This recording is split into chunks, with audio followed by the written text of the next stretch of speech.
Hey everyone, it's time for Good Week Israel, where we're going to give you ILTV's latest positive highlights. Get ready to smile because coming up, Israeli Wonder Woman Gadot shares a special message with the world.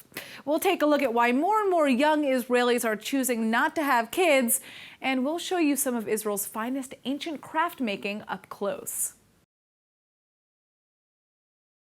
Israel's very own Wonder Woman Gadot has taken to social media amidst the coronavirus pandemic to share a message. It doesn't matter who you are or where you're from, we're all in this together. Take a look at this beautiful music video she's put together with a couple of friends. Imagine there's no heaven. It's easy if you try. No hell below us. Above us only sky. Imagine all the people Living for today. Yeah.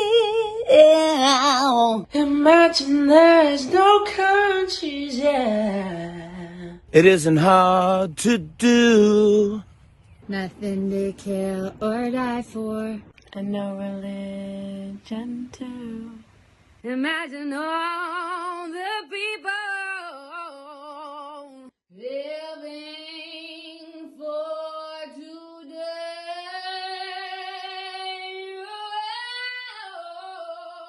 You may say that I'm a dreamer,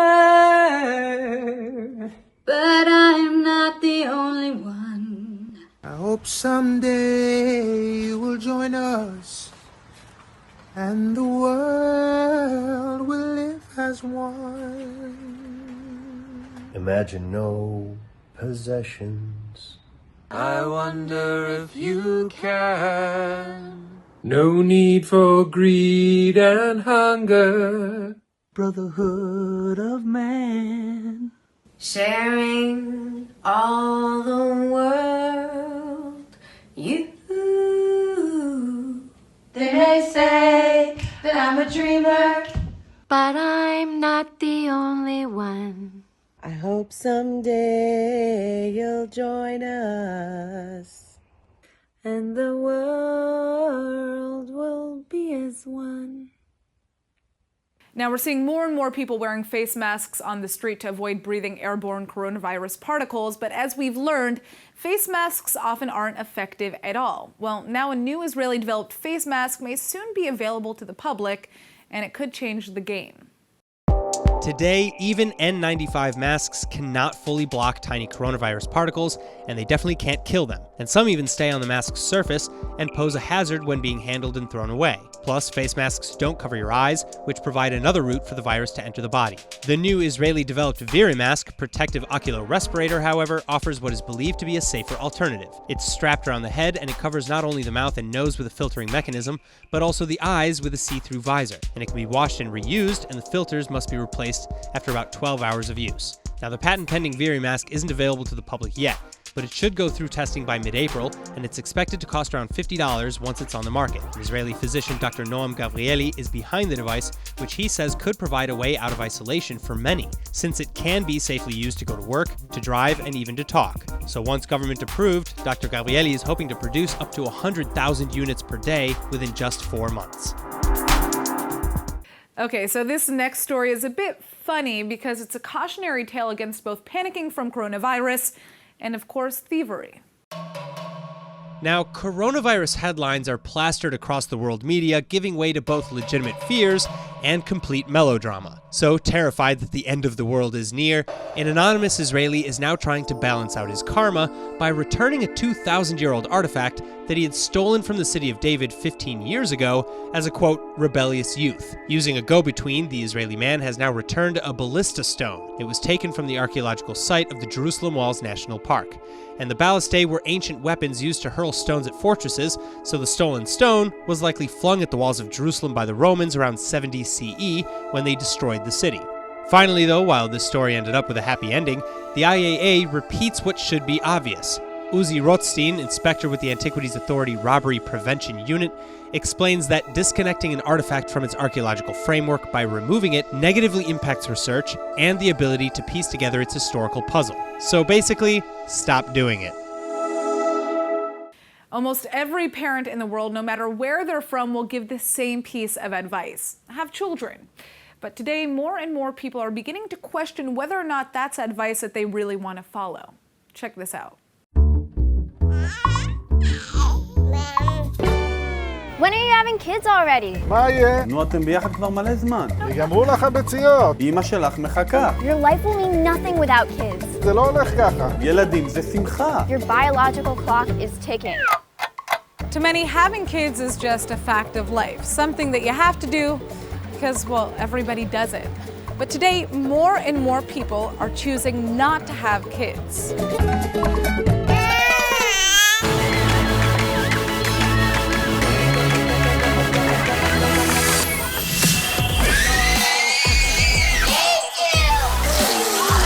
The number of babies born in the U.S. has fallen to the lowest level in 32 years. In the UK, the proportion of women who have never had children has doubled in a generation. But get this, Israel actually has the highest fertility rate in the OECD, which is why choosing to go against society's wishes by not having a child is even harder. Every stray cat is more appealing to me than a baby. When I was around 7 or 8, a lot of my friends had baby brothers. I never understood why they're so excited about it. It's just, I don't know, it didn't do anything to me. I like cats better. Yeah. I decided that I didn't want to have kids. When I first told my parents, I was about 12, and they obviously said, you don't know anything, you're too young. I think only about when I was 30 and afterwards they started to realize that I really am serious about this. And my mother probably still hopes that I will change my mind.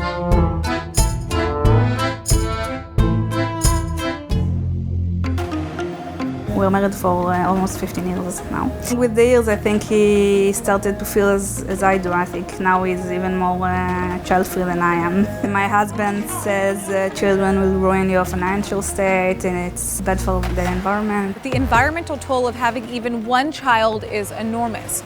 According to a Swedish study, having one less kid per family can save an average of 58.6 tons of carbon each year. Some believe having children is one of the most selfish things humans can do from a biological perspective. I'm a psychotherapist and I specialize in women who don't want to have children. Some women might have an inner voice that says, no, I don't want to become a mother. A woman might have difficulties with their health or economical difficulties. It's true. Having a kid is a big expense. Raising a child from 0 to 18 will cost you just about 612,000 shekels here in Israel.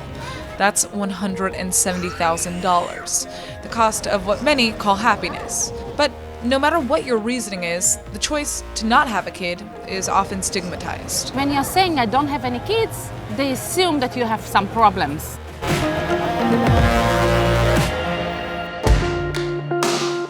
We actually started trying to have kids, and it didn't come naturally. Maybe it's not happening because I don't want it. And then I decided that I don't want it. I really don't want it. I'm singing and I'm performing and I'm traveling all over the world.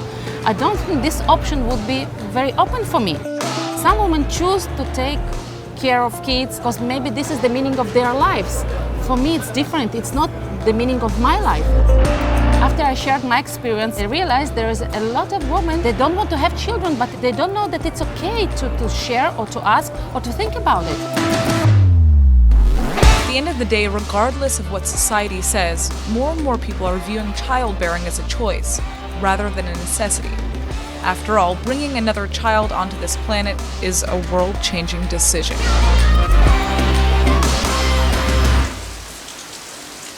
The Ramat Gan Safari is home to the most wildlife species in all of the Middle East, and ILTV's Emmanuel Gadot got up close and personal with some of Israel's furriest friends. The Safari Ramat Gan is the largest collection of wildlife in human care in the Middle East. It consists of a drive-through African safari and a beautiful modern outdoor zoo. The safari actually started off as a small zoo in Tel Aviv and a couple decades ago moved to Ramat Gan. There are around a couple thousand animals at the Safari Ramat Gan, and when you first arrive, you start your trip at the open area safari drive-through section, where you'll see around 100 zebras, 200 gazelles, and over 15 rhinos.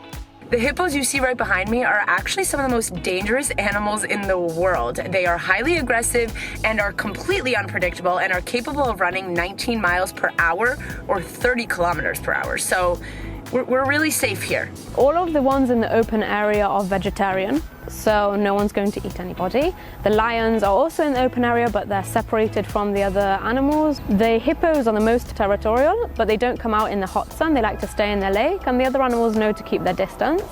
And apart from that, when the open area, when the workers spread out the hay, you can see everybody comes to eat together. It's really beautiful, and the babies are there as well, the youngsters. After you've finished exploring in your car, you park and start your trip. Inside the zoo, there are open enclosures with different families of monkeys, birds, reptiles, bears, and so much more. But where are all these animals coming from? A lot of the animals were born in the zoo itself, and a lot of them are from transfers from other zoos, breeding programs, but quite a lot of them were just born here, and their parents were born here, and they're captive animals. All right, I'm ready to meet some animals now. First stop, my favorite one.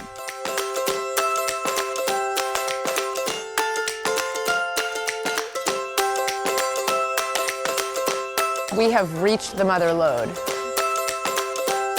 This is definitely the highlight of my life. We're going to feed the giraffes. An exclusive. Arnold, Henry, don't be jealous. Hi, Mimi. Hi.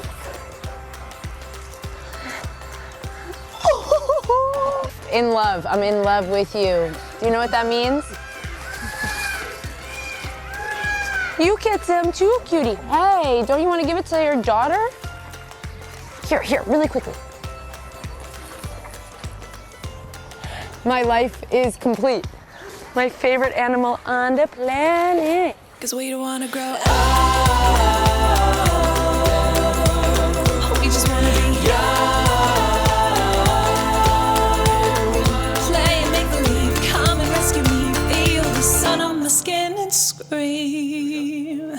All right, I obsessed a little too much with the giraffes. Let's see some more animals. We are in the safari, people. I'm dressed accordingly. Let us stroll. The Syrian brown bear has actually been found in Israel since biblical times, and now the first Jewish zoologist, Israel Haroni, described the last bear being shot in the Hermon in 1918, and today the species has completely disappeared from Israel. Now you can help contribute to the well-being of these wild bears by boycotting shows that feature dancing bears. Fun fact about the Himalayan bears right behind me, they're considered to be a walking pharmacy for practitioners of Chinese medicine, considering many of the Himalayan bears' body parts have healing properties in them. We've shown you guys a lot of fun things to do. We've shown you Gan Garoo with all the beautiful kangaroos, which is the only place outside of Australia where you can see fun, free kangaroos. Then we showed you the monkey forest, the Yodfat monkey forest, where I got a little scared and monkeys were jumping all over me. And now we're here at this gorgeous safari in Ramat Gan. Just doesn't get better than that. The elephant right behind me was actually the first elephant born in Israel. His name is Yossi. He is 7 tons, and he's considered to be the heaviest and biggest elephant in any zoo in the world, let alone in the world. Adult tortoises actually have no natural enemy and can live up to 150 years or more. This is my kind of friend. Gorilla's hands versus Emmanuel's hands. So, this is the wall where you can meet the chimpanzees of Safari Ramat Gan. And over here there are a few fun facts. Actually, in 1960, Jane Goodall recorded wild chimpanzees using tools for the first time. And it says here that until then, humans were defined as the only creatures to use tools. So, who's smart now? Fun fact about the Safari Ramat Gan, they even have an animal hospital right on campus. The Safari also has an Israeli wildlife hospital where we treat around 5,000 animals a year. The animals arrive from all over Israel, whether a ranger from the National Parks Authority found them or a civilian. They bring the animals to us, we treat them, and our goal is to rehabilitate them back to nature. We have 80% of them are avian species. A lot of them are hedgehogs and a lot of other little reptiles, turtles, and a few big predators, sometimes a hyena. Some of the animals in the zoo are on the verge of extinction. They are in breeding programs that are, slowly getting there. Some of the animals that we receive in the hospital are also on extinction, and they are also, some of them, if they cannot be released back to nature, they also go to breeding programs in the north or in the south. Naturally, most of the animals at the Safari Ramat Gan aren't Israeli natives, so how are they adjusting to the climate? A lot of them are actually from the same climate, and a lot of them during the summertime, we give them lots of options to cool down. They have lots of pools, or sometimes we give them popsicles that we've made from different fruit or meat. A lot of people here get confused about the penguins, and they say, wow, it's so hot, we have fans for the penguins. The penguins are actually from South Africa, and they're used to that weather, and the fans are to keep the mosquitoes away. But every animal has a pool, and we make fountains for them in the summer. And during the winter, there's a place for them to hide from the rain and to keep warm, and heating if we need, if it depends on the species. If you weren't impressed enough, let me wrap things up for you. The safari is also very involved with education. We have lots of programs for schools and for tourists and for tours itself every Saturday. The hospital itself, the fact that Safari made this hospital with the National Parks Authority, that's also a huge contribution to nature. It's just an amazing place to come visit. So my time here at Safari Ramat Gan has come to an end, and so has this amazing episode filled with the top spots to visit for animal lovers. Make sure to tune in next week to see where I cruise Israel next. Bye, guys.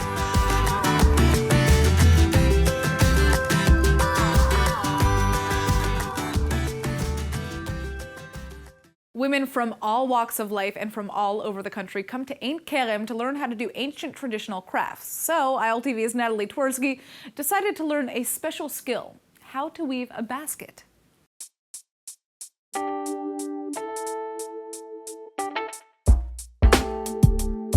A lot of people come to Ein Kerem to experience a connection with historic times. Today we're going to visit a place where we'll get a hands-on lesson in traditional basket weaving. Dating as far back to biblical times, women would get together as a group to spin thread, weave baskets, and produce cloth. One woman in the heart of Ein Kerem decided to bring this traditional skill back to modern times.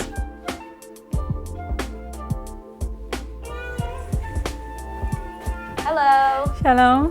Welcome to my home. Thank you. What a lovely home you have here. Thank you. Absolutely stunning. I love the old-fashioned style and the stone buildings. Hadar's stone house actually dates back to the Byzantine era.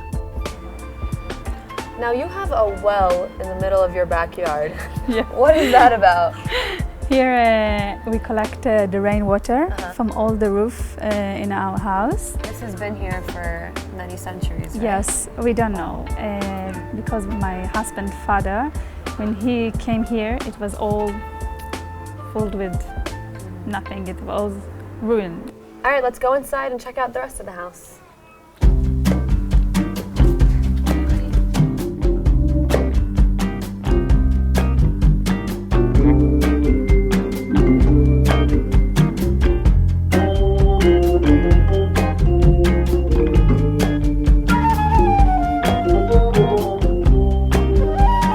Women are also do weaving and basket and knitting. Do a lot of things with wool, natural wool.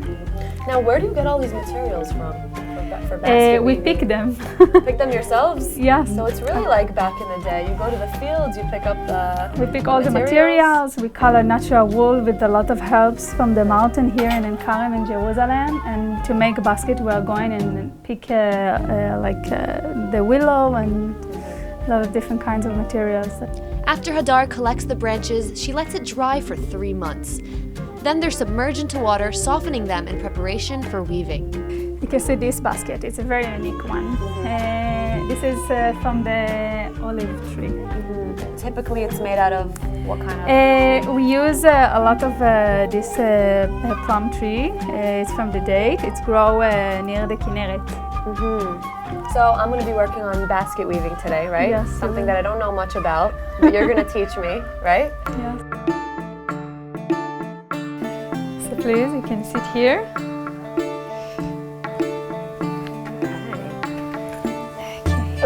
Here you can take this one.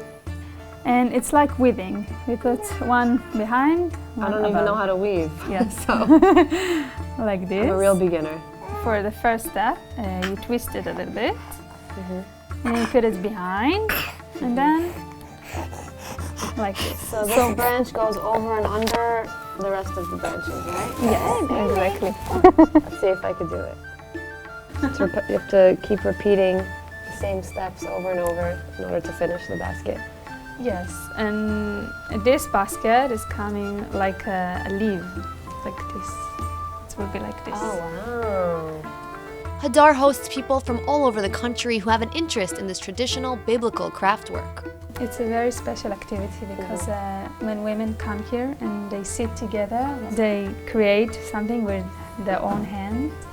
And their heart start to open and they speak, and it's really nice to see. This is what I'm trying to do here. That people will feel like at home. I feel like Israel is very big on highlighting the traditional activities that were done way back in the day. I mean, on the show, we've done so many things. We've rode donkeys, we've dressed up as Galileans, we've milked goats. What else did we do, Max? So much. Made olive oil. We made olive oil just like they did back in the days. I think we're still looking for our past in Israel, like the roots, that's the work that used to be here, the clothes that used to wear. It's strong because we have a lot of past.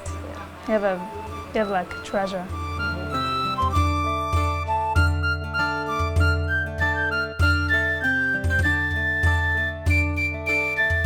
Finito! Yay! This was a lot of fun. I actually really enjoyed this. A lot of patience, concentration, and a sense of accomplishment.